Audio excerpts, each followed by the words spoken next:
புதிய கல்விக் கொள்கைக்கும் திருக்குறளுக்கும் என்ன சம்பந்தம் என்று தெரியவில்லை. இந்த முழங்காலுக்கும் மொட்டை தலைக்கும் பிடிச்சு போடுவதை போல் இருக்கிறது. புதிய கல்விக் கொள்கை குலத்தொழிலை மறைமுகமாக திணிக்கிற ஒன்றாக இருக்கிறது. மாநில அரசுகளின் உரிமைகளை பறிக்கக்கூடியதாக இருக்கிறது. தேசிய அளவில் ஒரே கலாச்சாரத்தை கட்டமைப்பதற்கான ஒரு அடித்தளமாக அது அமைந்திருக்கிறது. அதன் மூலம் பன்மைத்துவத்தை சிதைக்கிற முயற்சியை புதிய கல்விக் கொள்கை கொண்டிருக்கிறது. இதற்கெல்லாம் நேர் எதிரானது திருக்குறள். உலகம் முழுவதும் மனித குலத்தை ஒரே குலமாக பார்க்கிற பரந்த பார்வை திருக்குறள் போதிக்கிறது. சாதி, மதம், மொழி, இனம் என்ற வரம்புகளை கடந்த ஒரு பொது மறை திருக்குறள். அதனை சனாதன அரசியலுக்கு துணை இருக்கும் வகையிலே இருக்கிறார்கள். அதை இணைத்து பார்க்கிறார்கள். அது எந்த வகையிலும் ஏற்புடையதல்ல. ஆளுநர் ஒரு ஆர்எஸ்எஸ்காரர். அவர் தமிழ்நாட்டில் பாரதிய ஜனதாவை வேறுபட வைக்க வேண்டும், வளர்க்க வேண்டும் என்பதிலே குறியாக இருக்கிறார்.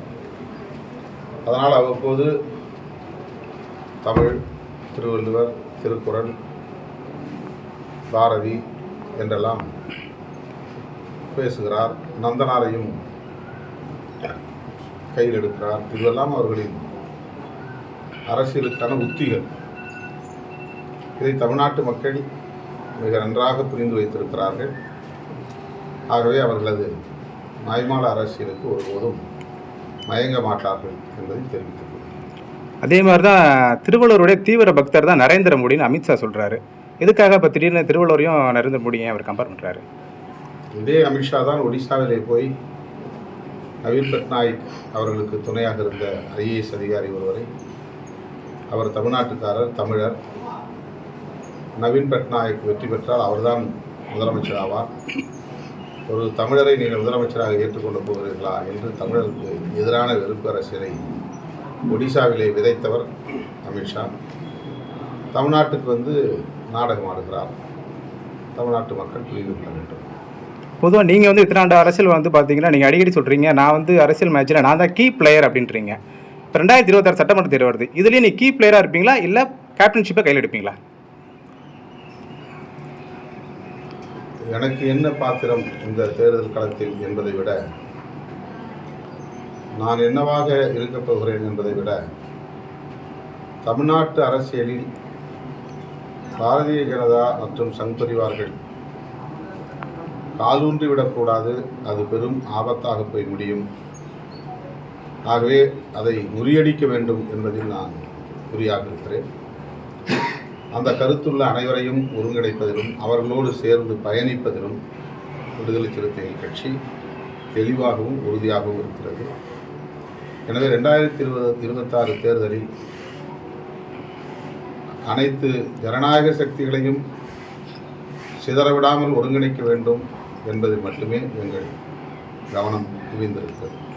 மற்றபடி எங்களுக்கு தனிப்பட்ட முறையிலே என்ன லாபம் என்கிற சிந்தனை இல்லை.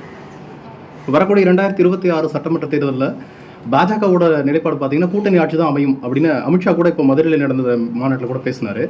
தொடர்ந்து பார்த்தீங்கன்னா இப்போ எடப்பாடியும் கூட்டணி ஆட்சி தான் அப்படின்ற மாதிரி சொல்லியிருக்காங்க. இல்லை, கூட்டணி ஆட்சி தான் அமையும்ன்ற மாதிரி ஒரு வார்த்தையை சொல்லியிருக்காரு.